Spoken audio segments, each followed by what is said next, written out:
Shalom, peuple de Dieu. Shalom, les internautes. Je vais parler ce matin des noces de l'agneau. Le texte de référence est Apocalypse 19, versets 7 à 9a. Réjouissons-nous, soyons dans l'allégresse et donnons-lui gloire, car les noces de l'agneau sont venues.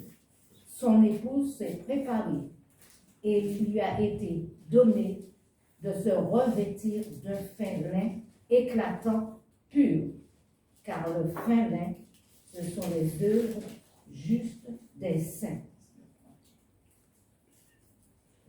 L'ange me dit, écris, heureux ceux qui sont appelés au festin des noces de l'agneau. Nous allons voir d'abord le contexte. Versets 1 à 6. Il y a une grande joie dans le ciel. De grands alléluia s'élèvent avec puissance. C'est un concert de louanges. Et je vais lire le verset 6. Et j'entendis comme la voix d'une foule nombreuse, comme un bruit de grosses eaux, et comme un bruit de forts coups de tonnerre, disant Alléluia, car le Seigneur notre Dieu Tout-Puissant est entré dans son règne. Amen. Au verset 7, nous avons lu Réjouissons-nous et soyons dans l'allégresse.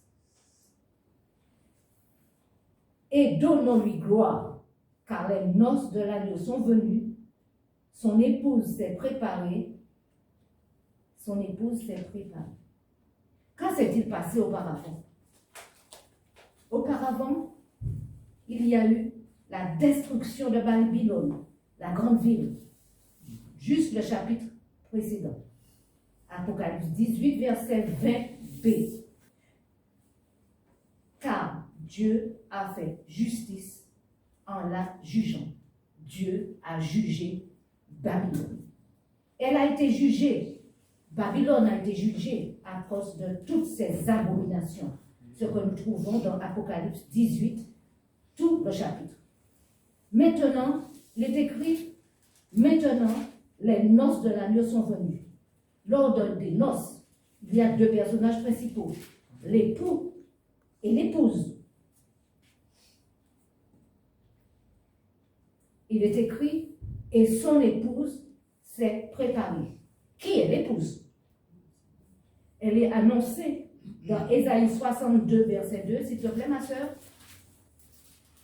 Alors, les nations verront ton salut, et tous les rois ta gloire, et l'on t'appellera de nom nouveau, que la bouche de l'Éternel déterminera. Amen. Et de quoi il s'agit? Il s'agit de la nouvelle Jérusalem, avec tous les élus. Amen. C'est l'épouse de Christ. Elle s'est préparée. Prenons 1 Thessaloniciens 4, verset 17. Ensuite, nous les vivants qui serons restés, nous serons tous ensemble enlevés avec eux sur des nuées à la rencontre du Seigneur dans les airs, et ainsi nous serons toujours avec le Seigneur. Amen. Lors de l'avènement du Seigneur, il y aura l'enlèvement. Amen. Donc l'Église sera enlevée. Elle sera avec Christ au ciel. Mais qui est cette Église? On ne verra pas. L'épouse s'est longuement préparée. Et cela depuis la nouvelle alliance avec Christ. La nouvelle alliance de Christ avec son peuple. Christ a sauvé son peuple. Et l'a béni. Et l'a béni son peuple qui a sa foi agissante, persévérante, qui a l'obéissance à ses lois et la recherche de la sanctification. 1 Thessaloniciens 4, verset 3. Ce que Dieu veut, c'est votre sanctification. C'est que vous vous absteniez de l'impudicité. Amen. Alors, le peuple de Dieu qui fait partie de l'épouse a voulu paraître pur un jour devant Christ. Par amour pour Christ, l'Église s'est séparée du monde. Amen. Et la conséquence se trouve dans Apocalypse 3, verset 8. Je connais tes œuvres. Voici, parce que tu as peu de puissance et que tu as gardé ma parole et que tu n'as pas renié mon nom, j'ai mis devant toi une porte ouverte que personne ne peut fermer. Amen. Amen. Donc, après les préparatifs, viennent les noces, les réjouissances, le festin. Heureux ceux qui sont appelés au festin des noces de l'agneau. Ferons-nous partie de ce festin, mes frères et sœurs? Posons-nous la question. Et voici l'époux qui arrive. Apocalypse 19, 11 à 16, que je lis. 11 à 16. Puis je vis le ciel ouvert, et voici parut un cheval blanc. C'est le symbole de la pureté. Celui qui montait s'appelle fidèle et véritable. C'est le symbole de la justice. Il juge et combat avec justice. Ses yeux étaient comme une flamme de feu. Une flamme de feu, ça signifie c'est la purification, les flammes de feu. Le feu. Sous sa tête étaient plusieurs diadèmes, c'est-à-dire la domination, le règne, hein, le règne. Il avait un nom écrit que personne ne connaît si ce n'est lui-même. Il était revêtu d'un vêtement teint de sang. Le vêtement teint de sang, c'est la guerre. La guerre, il a dominé, il a gagné, mais il y a eu des éclaboussures de sang quand il a combattu les ennemis.